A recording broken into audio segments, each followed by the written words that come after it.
Bonjour à tous, on se retrouve aujourd'hui sur Mac pour voir ensemble comment personnaliser la barre d'outils de la majorité des applications développées par Apple et qui sont d'ailleurs déjà très souvent installées sur votre ordinateur lorsque vous l'achetez.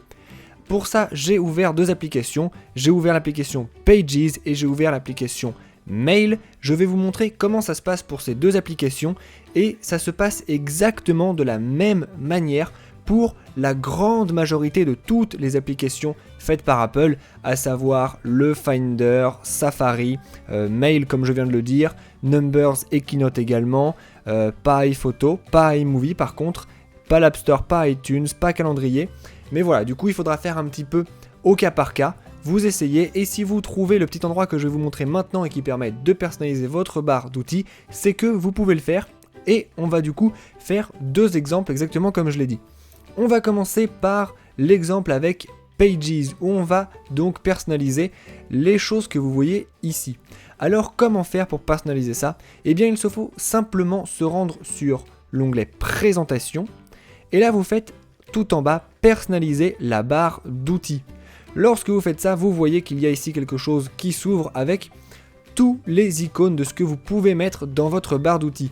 Vous voyez que moi j'en ai sélectionné certains, mais je pourrais en rajouter d'autres. Par exemple, je n'ai pas l'icône couleur dans ma barre d'outils, eh bien je pourrais très bien le prendre et l'ajouter exactement comme ça, aussi simplement que ça.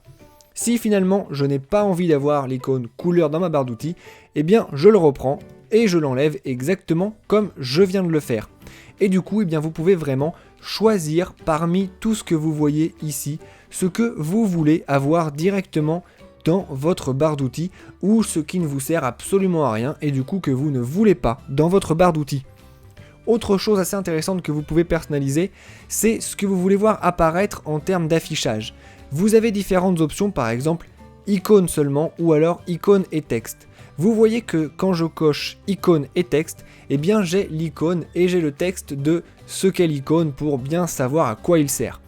Maintenant, si j'ai envie de gagner un petit peu de place et que je connais très bien mes icônes, eh bien je peux simplement faire icône seulement. Et dans ce cas-là, je suis assez tranquille, c'est beaucoup plus clair, beaucoup plus dégagé et je peux m'en servir de la même manière. Une fois que j'ai fini de personnaliser ça comme j'en avais envie, je fais simplement terminer et vous voyez que j'ai une barre d'outils exactement comme je la voulais.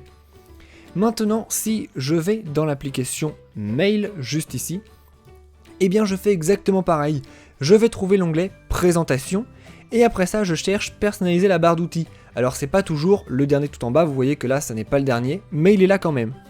Donc je fais à nouveau personnaliser la barre d'outils, et c'est exactement la même chose. J'ai à nouveau mes icônes qui sont ici, je peux rajouter des icônes, je peux aussi enlever des icônes exactement comme je le veux, et je peux choisir ce que je veux afficher. A noter qu'ici on a une option supplémentaire qui est d'avoir seulement le texte. Là vous voyez que moi j'ai enclenché icône seulement. Maintenant je peux aussi mettre icône et texte, exactement comme c'est le cas ici. Et je peux faire même seulement texte, et dans ce cas là vous n'aurez que ça à chaque fois.